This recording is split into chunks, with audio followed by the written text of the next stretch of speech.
And we are live, Mike. Good morning. It's 8 a.m. and we are punctually there. Always there. Still, 8 a.m. we can make it. Even though I have to say that I had a little bit of panicking now, turning on microphones and things. I was like doing the morning things. Every time on the morning shows, it's gonna happen that, you know, guys, we are in the studio since 7 o'clock in the morning, so that means that we leave the home at even earlier than that. That's way earlier. That's way earlier than that. I had a nice coffee at home before coming over here, and then I got going, and here I was before you, as usual. Of course. All the time. How are you doing, Mike? You doing great? I'm super. Tell all Just the getting people how things you shared feeling. here. There Keep we go. sharing your Everything is thing. shared. Perfectly. Friday. Busy day, actually. Super We've busy. got more people coming up later. Yeah. So who we gonna have today on the show? We're going to have Stephen Frink. Stephen Frink is, at one point, was the world, and may still be, who knows, is the world's most published underwater photographer. Mm-hmm. Busy, he was for years and years the main photographer for skin diver and scuba diving, sport diver, all these ones in the US are really a big underwater photographer. Absolutely, and he's right there in the comment. Is he there? Hello, hi Stephen, good to see you there. As well as Marley from Vancouver, and we got Tom from Alaska. We don't often have people from Alaska. Yeah. Ah, look, I'm getting different sort of reading than what you get in there. Cassandra, you're up nice and early today. And guess who is up and early too? Don't know, Miho. Miho is up and early. She changed her lifestyle entirely. Change. Weird. Now she's always up and early. Strange. Awesome. So what have we got this weekend? Not much going on. No This diving weekend? yet. No. Diving next week. But I booked. Yes. Diving next Guys, week. big news. Finally, we can get back in the water. And from next week, Tuesday, we're going to go to Nusa Penida. Mantas, molas. Mantas, maybe molas, Maybe. because it's still a bit early in the season. Yeah, you know, they're always around. You know what I will be curious to see is that with less traffic of divers, maybe they're gonna be more easily around. So we will try to see those mola spots To find them. and check them out. And who knows? Maybe even dive blue corner. Who knows? Who knows? If conditions are good and allowing it. And then on Thursday we're gonna go up to Ahmed. Really? For some nice coral dives actually in Ahmed, rather than the critter dives, and or maybe a little bit of a mix. We will see what we're gonna do. But the exciting thing is we are going back diving. We're going back diving. We're moving it. What's this, March? So yeah, longest for me since 2004 out of the one. Yes. Long time. Far too long. Are you ready to go? I am. Let's go. Excellent. So we will present here our interview with Stephen Frink. We're talking whole thing. We start from a little bit of his history and all the way through to some great advice that he gives for people who may be looking to get into writing or photography and getting themselves published. So he gives us some good advice about that. We this is our final one for journalism week. So we started off the week with Simon Rogerston, then we had Tim Rock, and now we'll finish it with Stephen. Yes. So, really great. A great week. Of people with a lot of experience and a lot of insight into the journalism side of the game. So Right. very interesting. Yes. And Stephen Frink with lots of, he's been with a lot of experience and accomplishment also in the commercial world of photography, like bringing that beautiful underwater world to brands. Right. Even Sports Illustrated. Was that your phone going off, It is my Mike? phone. Right. So looks like last night I didn't sleep much, but you're performing worse than me today. All right, guys. So as we're going to get a cup of coffee, we are going to jump straight into the interview with Stephen Frink. And here we go. Okay, so today we're very happy to have with us today on the show Mr. Stephen Frink. How are you, Stephen? I'm fine, Mike. Luca, good to see you. Good to see you as well. I guess Virtually, anyway. Yeah, keeping busy, I hope. Yes, actually, very busy. Working on Alert Diver. Not traveling, as you might imagine, but getting some local diving in here in Key Largo. So I'm I think better positioned than some of my colleagues, who can't get wet. So I'm grateful. That's good. Yeah, yeah. We're almost there here. We can almost go get there, but still stuck in office mode at the moment. Yeah. Well, I find myself doing a lot of that as well. So you've now been a professional photographer, professional not just underwater photographer, professional photographer since I guess the 1970s. One of the things that we want to talk to you about is just how did you become a full-time photographer, especially with a lean towards the underwater side of it. You were a long-time contributor for Skin Diver and scuba diving. How did that all come together? I think it all came together for 25 cents a linear foot. And there's a reason for that. I was going to graduate school in California, and I needed a part-time job. And every day when I went to Long Beach State, there was a little shop called Scuba Duba. And I went in and I said, I see you clean boat holes, and I need a job. Can I come to work for you? They said, actually, we need somebody, but they have to be certified as a scuba diver. And I said, well, geez, I swam competitively my whole life. I'd be a great scuba diver. You should hire me. They said, okay, go get certified. And so I did. I went and got my scuba certification, and I cleaned those boats every day in the cold California water. Anyway, I did that for a little while until I got fired because I cleaned one boat so poorly and they hauled it out the next day. So the only job I ever got fired from. So I got certified for 25 cents a linear foot, which is what they paid me. And I got fired about 3 months later, but there I was stuck being a scuba diver. So actually the photography part happened more quickly than that, Mike. I was in graduate school actually for experimental psychology, and I finished up all my coursework, but was still working on my thesis. And I started to take photo classes, and that was kind of the ruination of me, I guess. I liked it so much more than psychology, and so when I got out of school with my master's degree, I said, well, I'm just going to go to work in photography. And so I went to Kona. I lived in Kona, and I got another crappy job. There seems to be a theme here. I got another crappy job taking pictures of drunk tourists at night. I'd go to a luau, and I'd have Polynesian models who would put shell lays on the people, and I would take the picture, and somebody else would process them, and somebody else would sell them. And that's what I did. I'd go diving during the day and try to take underwater pictures and shoot drunks at night. So that's still kind of a long story to tell you the next part, which is where I dropped out of diving. I went to Colorado. I worked in a photo lab, and I was a custom color printer. But there was a buddy of mine from the swim team, and he went diving with me in Hawaii, and he wasn't done diving. So he went to Key Largo. Now we're starting to come full circle. He went to Key Largo, and he got a job as a treasure diver. Hard to imagine, but in the mid to late 70s, you could still go scuba diving in the Florida Keys and find silver from the 1733 fleet. So there were people, treasure salvers, who hired grunts to go diving. And my buddy was one of those. And I came to Key Largo on holiday and met the people at the dive shop that he worked with, which was Ocean Divers. And on my way out of town, I said, I think a guy could make a living in Key Largo if I were to come back. I already know how to process E6, and I got a camera left over from Hawaii. So if I can rent some space from you in your dive shop, I'd like to give it a try. And that's what started your because you had your physical photo business there.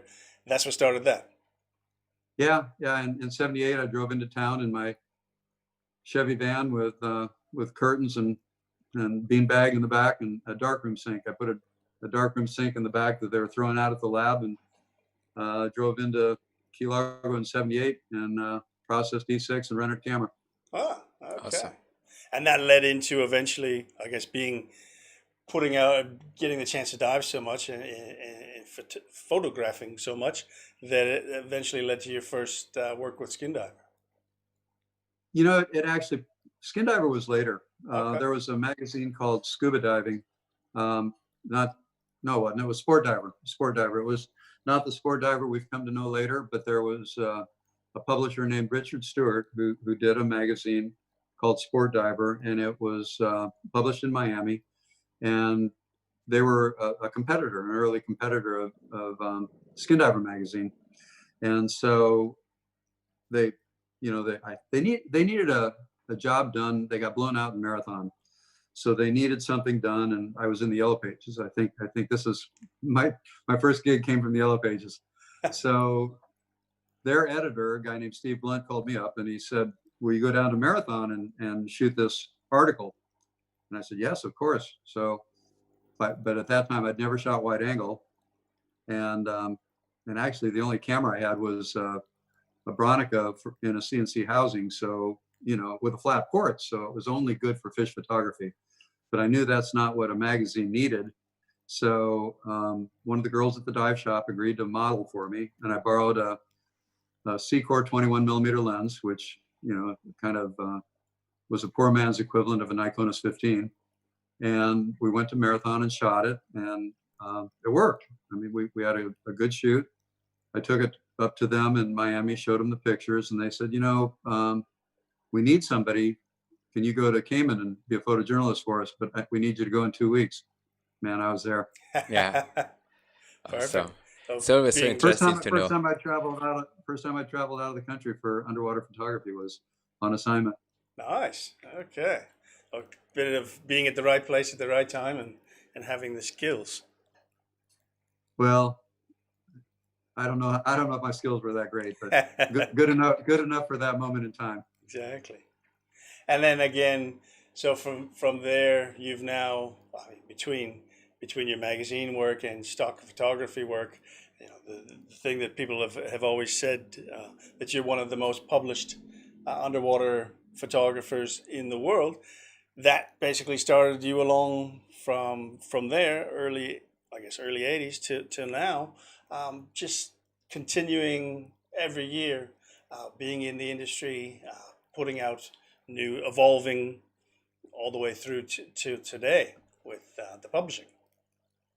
Well, I think the thing that happened early on, I was recruited first of all, I was being sent on the road pretty frequently. I mean, first for the Old Sport Diver magazine, and then when they folded, I called Bonnie Cardone at Skin Diver and asked, if they could use a hand, and that led to 17 years with Skin Diver. So there was a client who was going to send me on the road, who was essentially paying my travel expenses. I didn't make much money, and I had to write the articles when I was done.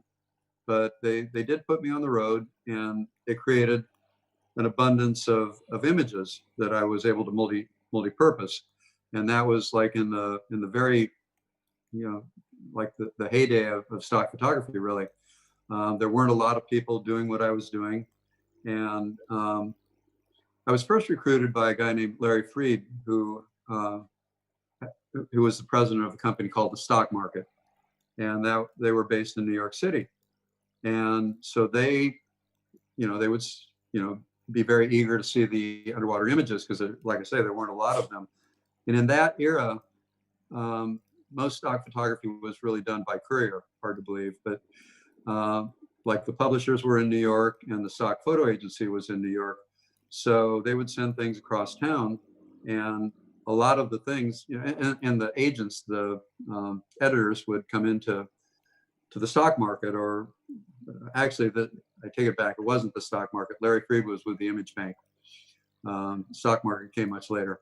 But anyway, the editors would go in and they would have all these like viz sheets, light tables and loops, and they would pick the pictures and they'd do the layouts and all that. So it was all a very New York centric business at the time, but I was doing pretty well with stock photography. And then there was this amazing thing that happened, and it was called Federal Express. So when FedEx happened, me living in Key Largo, I was able to play in that same pond that the New York people were. So instead of 50% working with the Image Bank, I was able to get 100% of the sales. So I had an E6 line that I could process film, and I could make duplicate transparencies. So I could send things off, and if they needed the original to reproduce from, if it was going to be a double page spread or something like that, then they could select from the dupes. I would send them the original. And I mean, that's how business was transacted. I was actually the first stock photography agency in the world to put in a toll-free number. Ah. So everything else was area code 212, and it used to cost money to make a long distance phone call. So we put in a Watts line, they called it at the time, an 800 number. And back in those days, probably the late 1980s, we were probably sending 8 or 12 FedExes a day out. Wow. to different editors and different agencies. I guess for 20 years, that even though you're working for the magazines and such, for that 20 years, it was probably stock photography would have been a large portion of your business. It was massive. Like, in fact, it was the reason I stayed on the road. Stock photography was so good, and it was a business I enjoyed. It, there's one thing about just going out and taking pictures for the joy of it, but I always enjoyed the task. To try to figure out psychologically what an image might represent. So if, for example, I tried to think where text might go, what a concept might need to be illustrated. So it was fun. It was, I went one time on a big shoot to the BVI for one of those cigarette companies. It was Vantage, the Taste of Success. And I remember we had a very mainstream New York shooter who was like the main shooter. And I was, I was the guy hired to do the underwater thing. So, we were sitting around at dinner later, and he said, "Did you see me up there sitting in the bosun's chair?" And I said, "Yeah. How was it up there?" He said, "I probably made $10,000 today, just clicking with images that are later going to be sold at the image bank." And, Wow. And he was right. He did, and that's how it went. Wow. Yeah. Good But times. that was then, and this is now. Exactly. So I get, and you went through it is from the late 90s, early 2000s when digital came in. It was a big change, not only just with the technology for shooting and the ability to get photos, but the business model side of it really changed then as well. What's it like now? The transactional thing became very, very interesting. If you could ever, there was a Fast Company magazine article years and years ago, and it talked about two guys that I think they were at Oxford, and they wanted to have they were having a thesis for their MBA, and so they thought, well, let's try to think of an industry that can be monetized very similar to music and be transacted over the internet. And so these two guys in college, one of them's name was Jonathan Klein, and the other guy's name was Paul Getty. And their master's thesis was Getty Images. So they convinced themselves that it was a pretty good idea. Paul Getty had a lot of money. Jonathan Klein had a lot of smarts. Not to say that Paul Getty wasn't smart too, but they thought, how do we get to critical mass? If we're going to have images to transact on the internet, how do we get to critical mass? And they did it by buying agencies. So they bought the stock market, and they bought the image bank, and they bought All Stock in Seattle.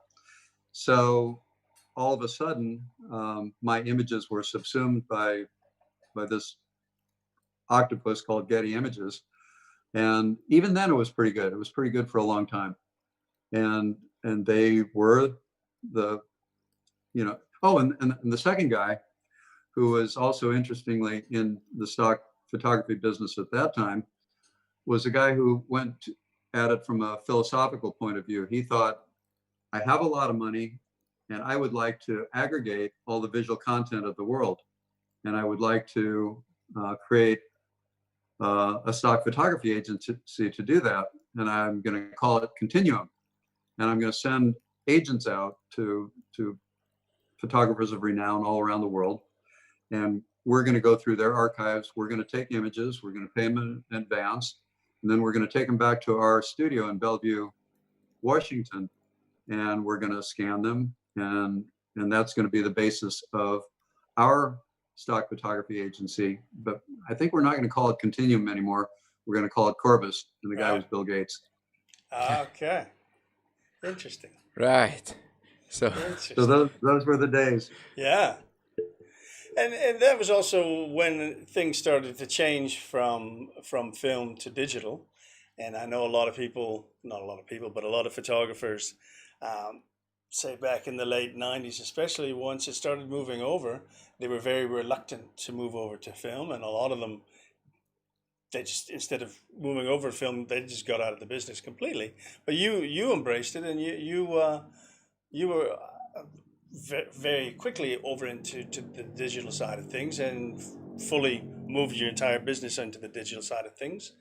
What were you at first reticent about it? Were you kind of anti-film at first, or were you very happy to move over into the? I was a hybrid shooter for a while, but I'll tell you what, I got kind of lucky, and I know the year because it was during 9/11. We were in transit to Indonesia, and I was a guest speaker at the first digital shootout. And there were people who were certainly early adapters. You had Eric Chang and Berkeley White and uh, golly, Jimmy Watt. These guys were shooting digital early on. I mean, it was with 3 megapixel cameras, mind you, but so I saw what they were doing, and I saw the workflow, and I saw that I was being kind of anachronistic, a Luddite, and I didn't want to be that guy. I wanted to embrace it. So I bought my first camera, which was a Nikon D1X, and I mean, I did some stupid things. Instead of shooting RAW, I was shooting TIFF, and I don't know. It took a while to learn, Right. but just to not have to get out of the water at 36, that was good. mm-mm. That's a huge thing. And at that time, did you think that the world of photography, because of the digital coming in, and the industry would have become what has become today in terms of stock photography and so on? No, I didn't see that. I really didn't see that. I mean, I knew that it would get easier for people, and I knew that kind of from teaching my photo classes, because I saw how quickly people could power through the curve and get very good images very quickly. And I mean, this was kind of before social media, when you get a sense of the wonderful photos that are being taken in the world. I did learn how important the immediacy of review was, because in the old days, I've been teaching photo classes in Key Largo since the early 80s. And up until the early 2000s, it was, with film, and we would process the E6, and everybody had their own light tables in a loop. But once we started doing digital, man, these people were getting good very quickly. And it was exciting to me, actually. And we could, I didn't have to run a night crew to process and mount the film.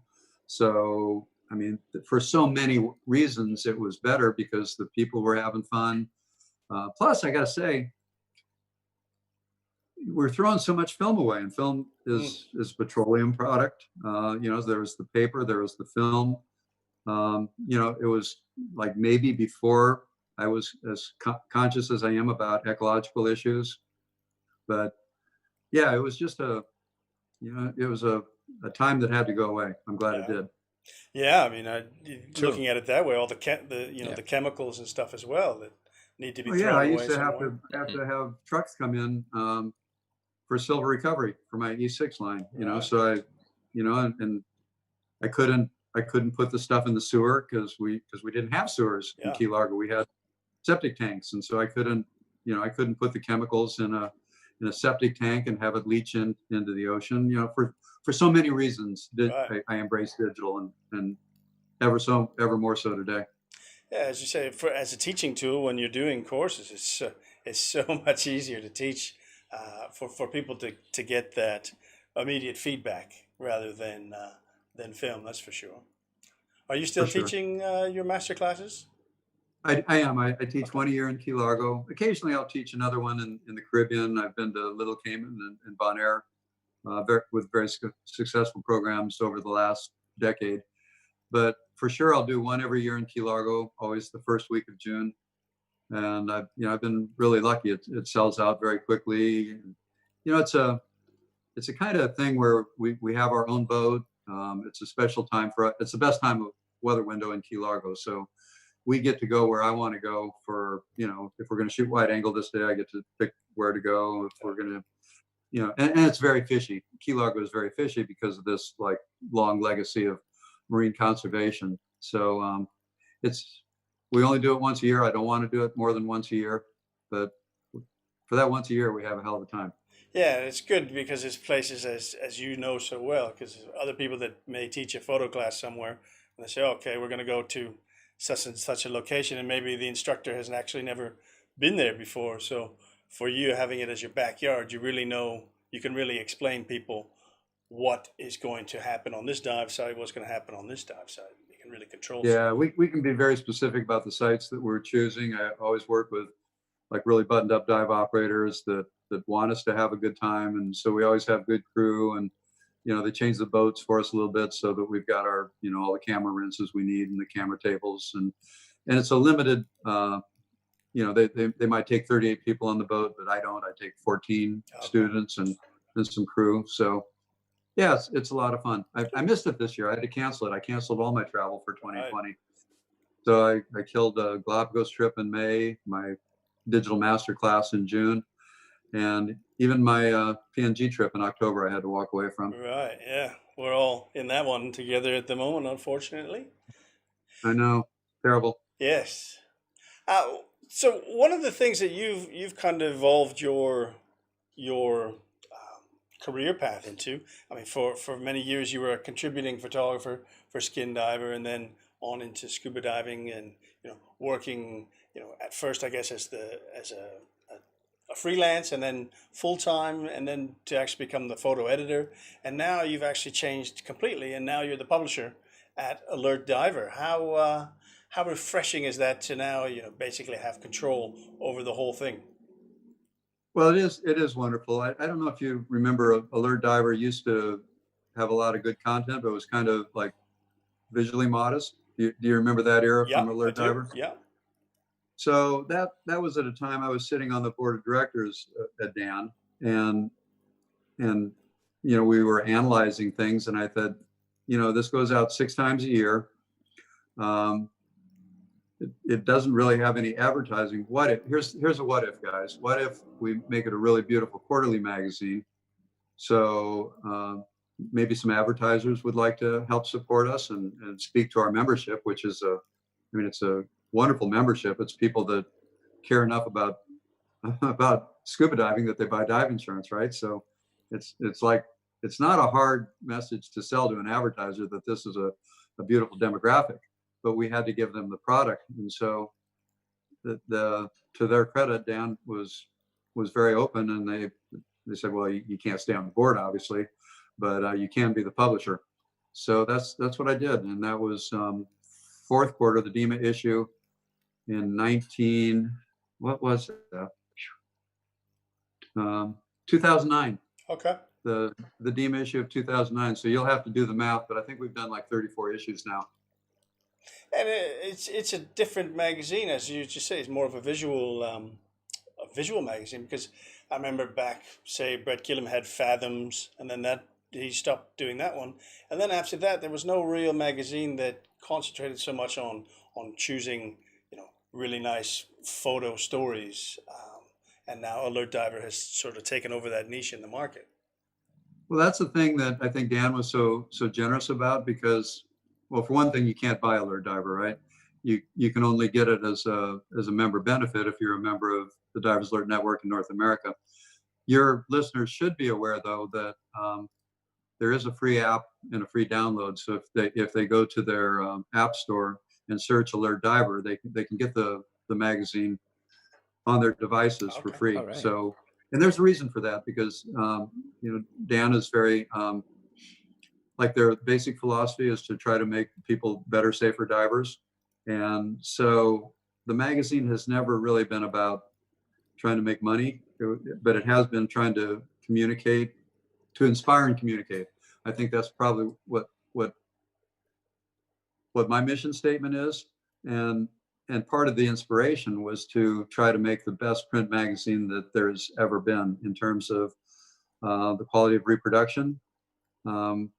I'm I worked very hard to find a good paper. We sourced this paper from Europe, and it's from a managed forestry, a sustainable forestry, because recycled paper is not a sustainable way to print because they use so many chemicals. But a managed forestry is the best you can do. And then we use soy inks, and we try to make a thick enough paper that you don't see through the back pages.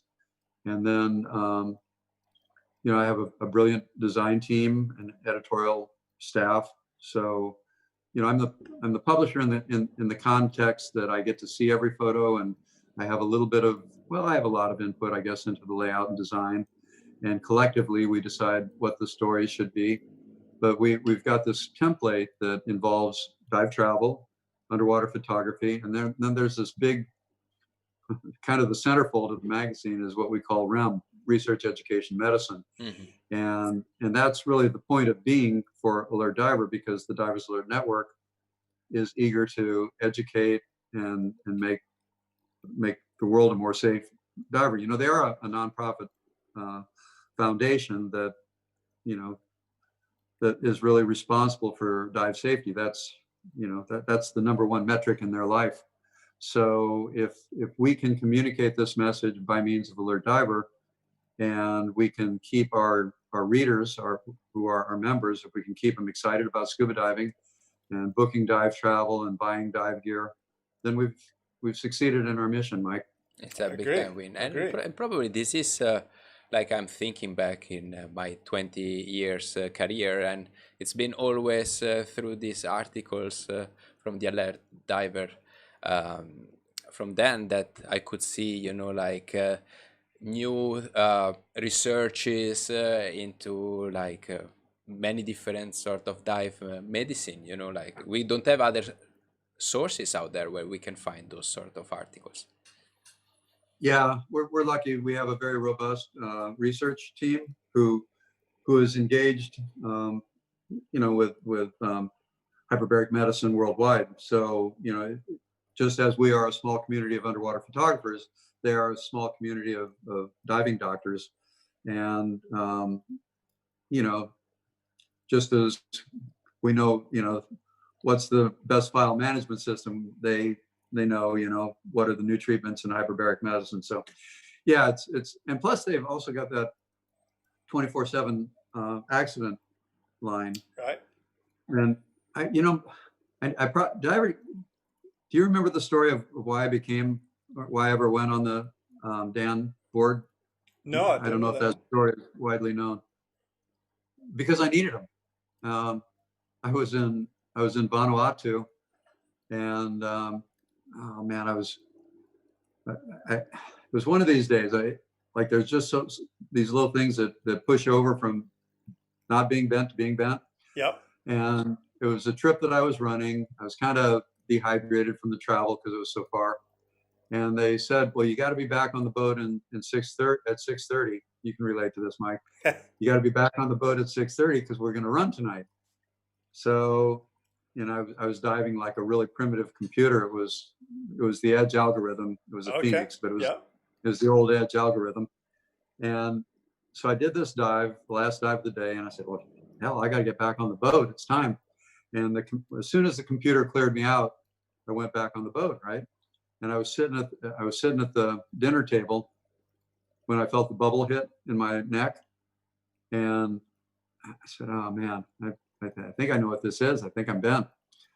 And so I laid down in the wheelhouse, and they had a single sideband radio to a telephone, who called long distance to Durham, North Carolina, and talked to one of the diving medics there at the Dan office. And I remember being in the dark of that wheelhouse, hearing this like very comforting voice saying, "Okay, this is what you need to do, and don't worry, we're going to take care of you.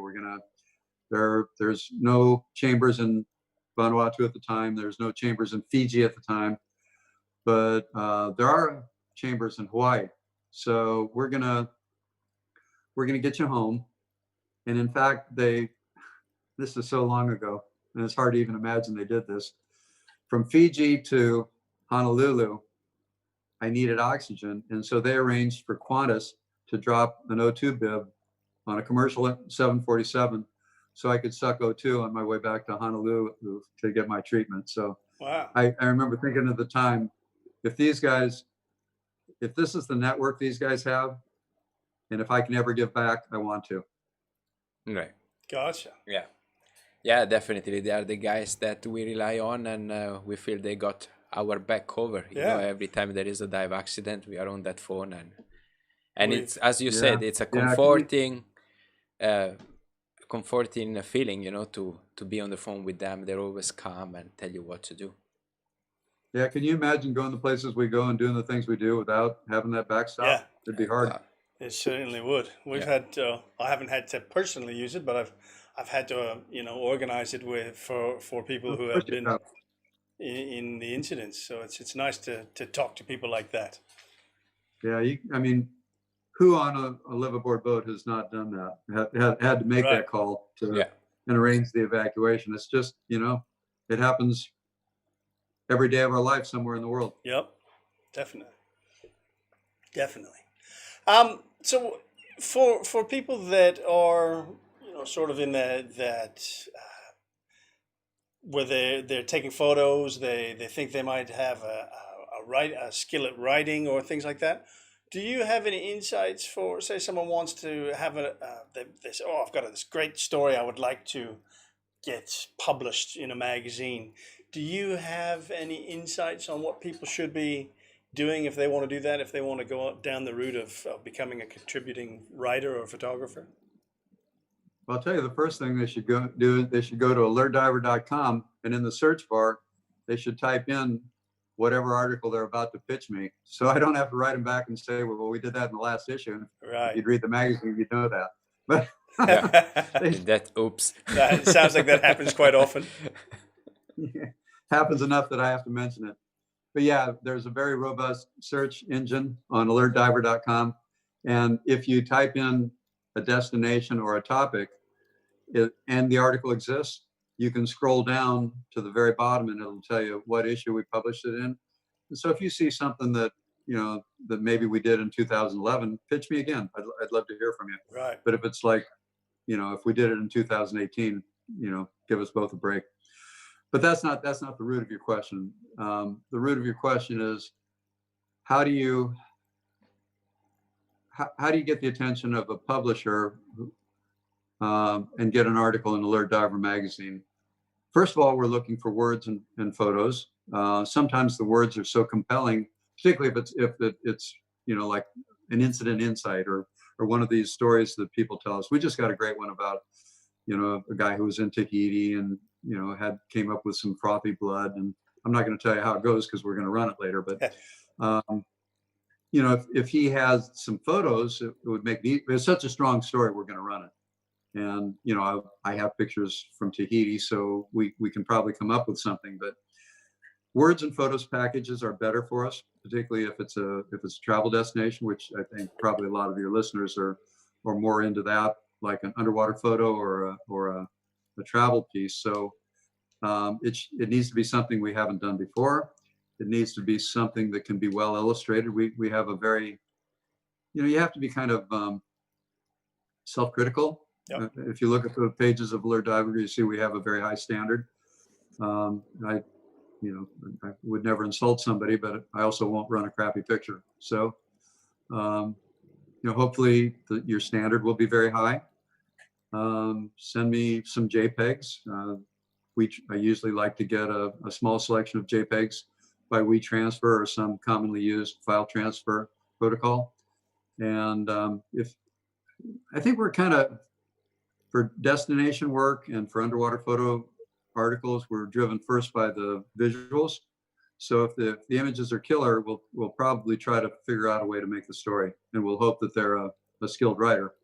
We happen to have skilled editors, so there's a lot we can do to make the words work if the images are strong enough.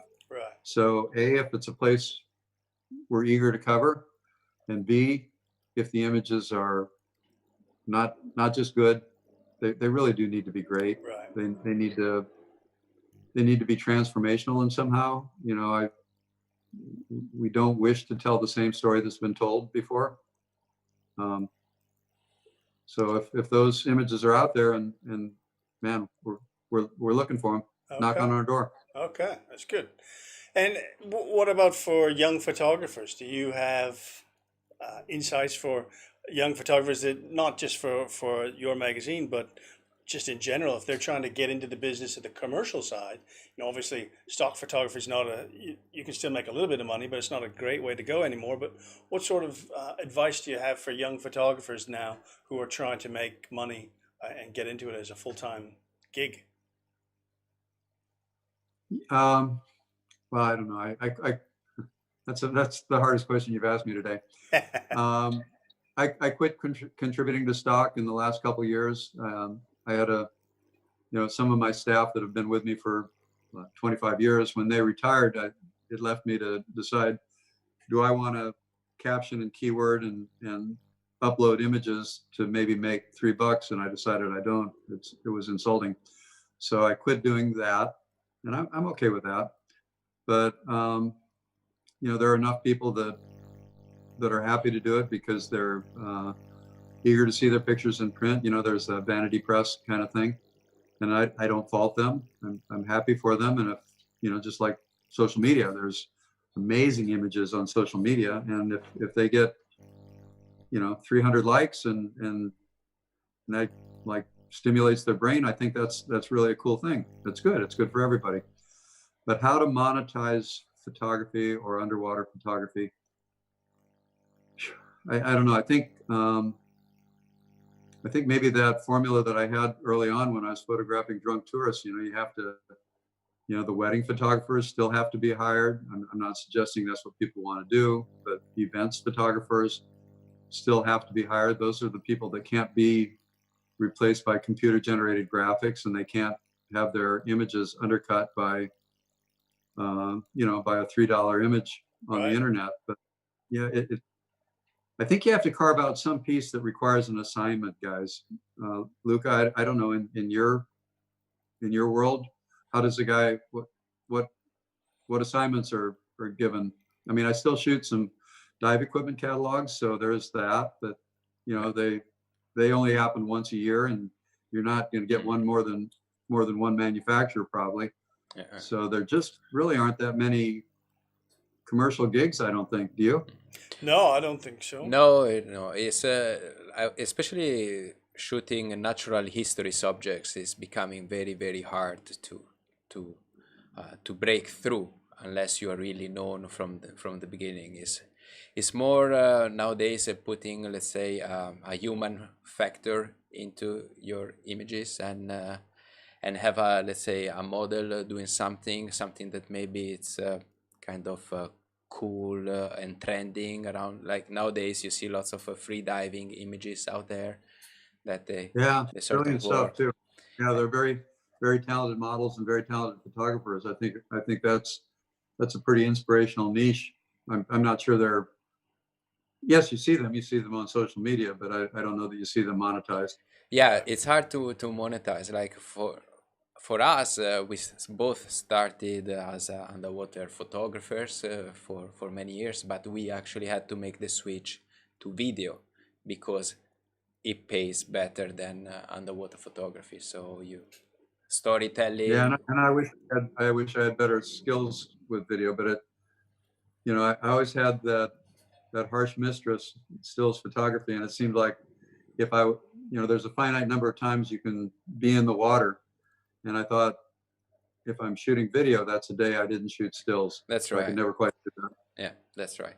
It happened to us mostly that we might get that photo gig because people look us up in the video and they said, "Oh, you're also like a great underwater photographer. So we also would like to commission that pictures, like as a more package, how you say, as a bonus package coming in." But to get out there nowadays with, like we mentioned during this interview, with all this stock agency selling your picture.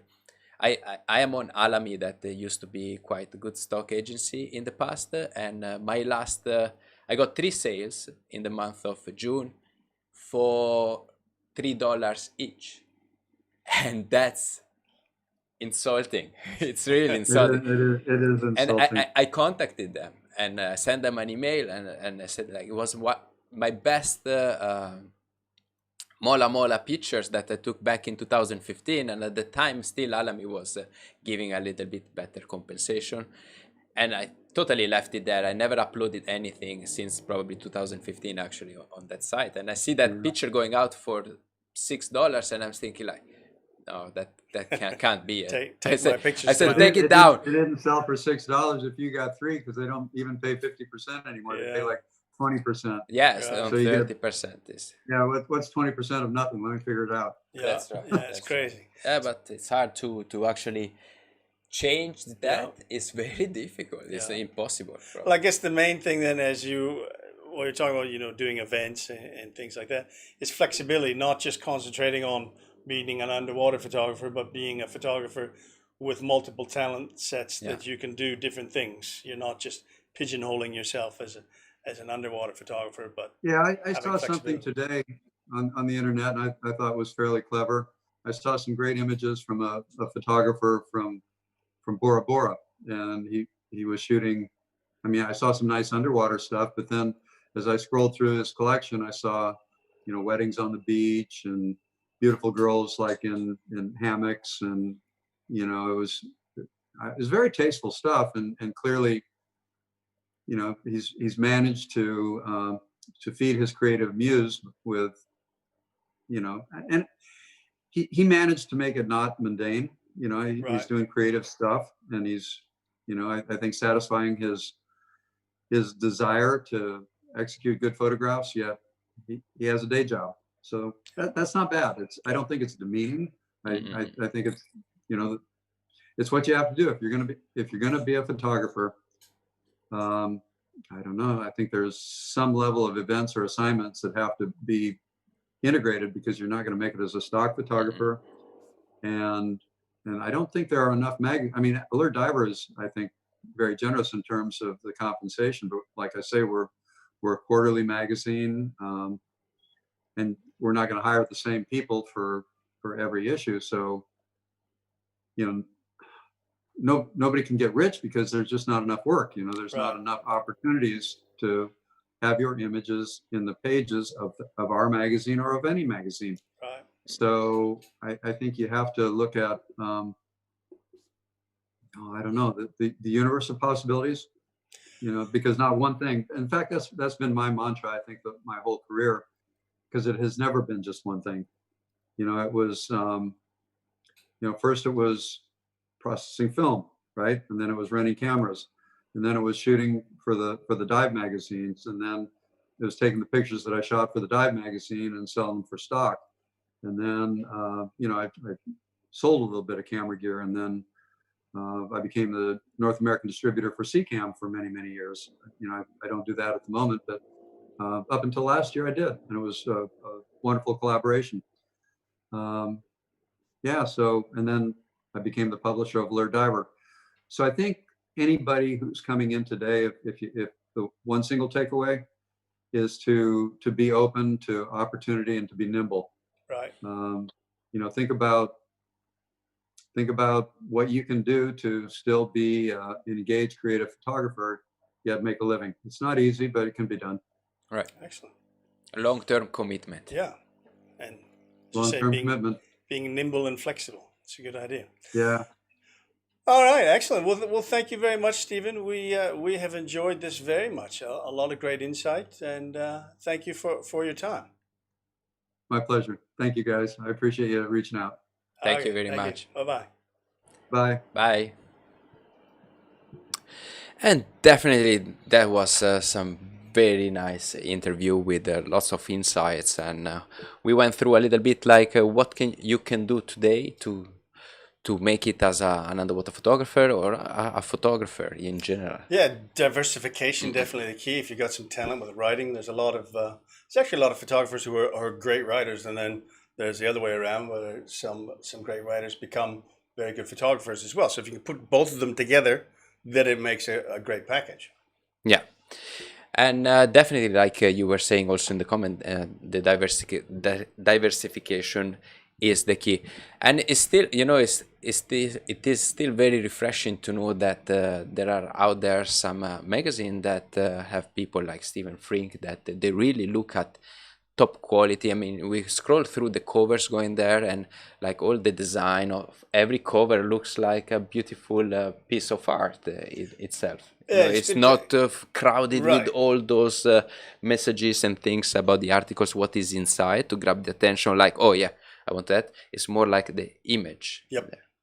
Yeah, you see, because it's actually the photo itself, and then you've got the top and bottom framing it, so you don't actually have the full page, so you don't ruin the actual image by it. But it's good to have someone like Stephen, who is such an experienced underwater photographer, in charge, because a lot of times with the different magazines, some of the people that are like the art designers and all this kind of stuff, they're not actually divers, so they might not necessarily know what they're looking at. So having someone with Stephen with his team, they'll definitely make it a little bit different when they're designing it. They know what they're looking at, which is key.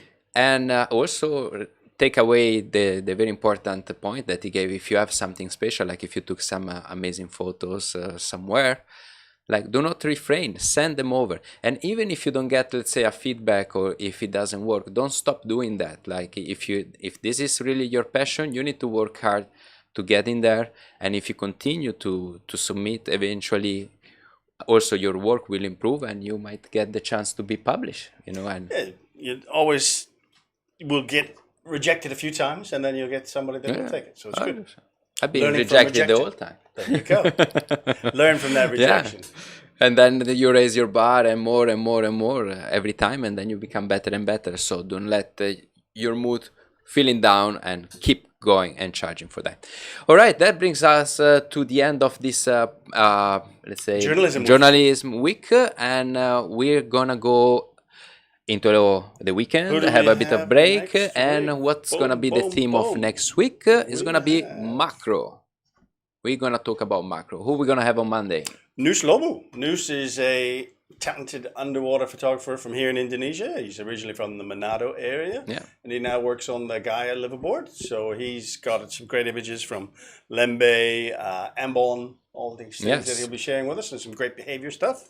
Yeah, and he was trained as a dive guide by the great Larry Smith. Yeah, so he's been around. He was one of the original team from KBR, Kunkungan Bay, back in the 90s. And it is always, for me, it's fascinating, how we all came, like from being maybe dive guide, dive instructor, and then we pick up a camera and we watch the greatest, the legends coming over to our resorts and taking photos, and we learn from them, looking how they take their pictures and so on. And Noos had the chance to do exactly that. He dived with everyone out there who is who did influence the underwater photography industry, and the day he picked up a camera, he was already top notch. For sure. The key thing is when you get someone like that who's been a guide for so long, is they really know what they're looking at. They can see, look, I can see this is about to happen. You learn the behavior.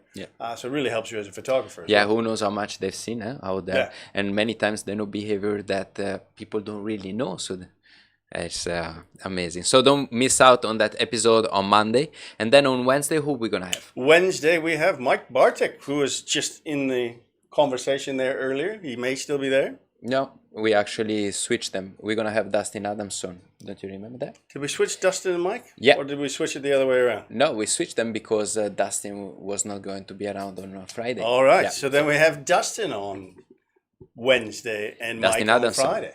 Incredible video. It takes a great video in general, but we specifically went from some macro behavior, and beautifully shot. I think that out there in the underwater macro videography world is definitely on top with the best. Yeah, he's got a lot of great behavior stuff as well. Some good cleaning, some good feeding, some good mating, some amazing stuff that he'll share with us there. Right. And the quality of image, like the colors, the sharpness, the video itself is beautiful and pleasant to watch. And then on Friday, then we're going to have Mr. Mike Bartek on Friday. Yeah. And Mike is in the Philippines. Like I said, he was on the conversation earlier.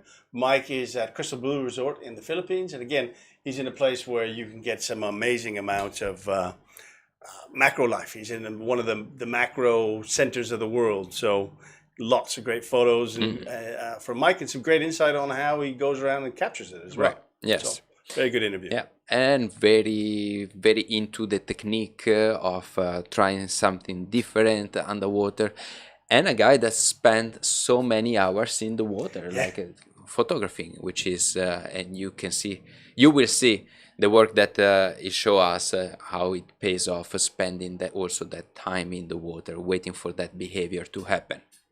Key. That is the key. Yeah, and guys, if you enjoyed this interview today with Stephen Frink, please do not forget to give a like to it, share it with your friend. If you were just joining us now, don't worry about that. It will be available on replay very, very soon, and also in about something like 8 hours or so, we will be also making a watch party to catch on people in Europe, and maybe if you're watching right now, you are on the watch party. Who knows? I'm already in the future, you know.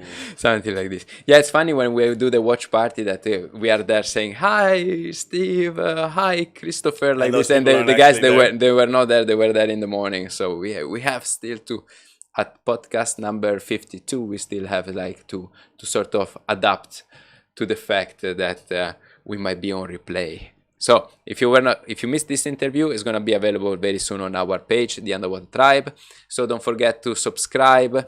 And also when you join these live shows, guys, there is always a notification button at the bottom that it tells you, like, every time we're going to go live, would you like to be alerted? Push that, because then you can catch us live and you can have the full experience and be in the comment section and have a little bit of back and forth chit chat during the interview, which is also very good. Yeah, exactly. Yeah, a little fun way to listen to to ask questions, and some banter back and forth is always fun. Yeah. And in the description, you will find the Alert Diver magazine link. There is the online version, which is great. So make sure that you go there and you check that out, as well as Stephen Frink work. And also, if you are in North America, you can get the chance to actually have the beautiful paper version. Yeah. So make sure to subscribe to that.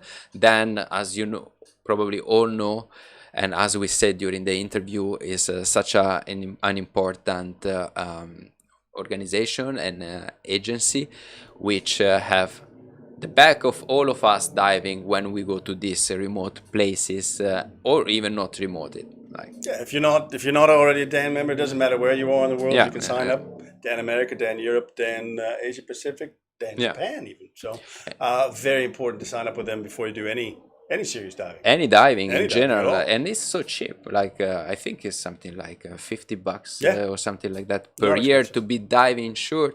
And if you get, let's say, if you are in need of an evacuation, that can be expensive. It's paid for. It can be super expensive, and you want to be part of that network 100%. So we are full supporters of them. Also, like when you come diving with us in the Underwater Tribe, we even give you the chance to sign up for the period of your holiday with us. There is also that possibility. Yeah, because one of the nice things they offer here, if you're not covered in DAN, you say you only do one dive trip every couple of years. When you go on location, many different dive centers like us, you can say if you're doing 5 days, you can sign up for 5 days. You don't have to sign up for a full year, so you can get that coverage. But again, if you're a diver, there's no real benefit of just doing 5 days coverage. You should just get the annual one, and then you don't have to worry about it. And then you get the magazine if you're in North America. Yeah, that's included in your membership. Super good. Yeah, I'm Dan professional super gold cover. Ooh. Yeah, it's good. It's always good to have. It is. The best backup, especially during nowadays that now we are reopening. You want to make sure that you have proper coverage, like in certain situations. All right, guys, that brings us to the end of this week, which was a journalist week. Last but not least, if you would like to give support to us, the Underwater Tribe here in Bali. We placed few links in the description, and you can click those and you can donate, let's say, a small amount that can contribute to us during this difficult time. All right. See you guys. Thank you for tuning in, and we'll see you next week. Bye bye.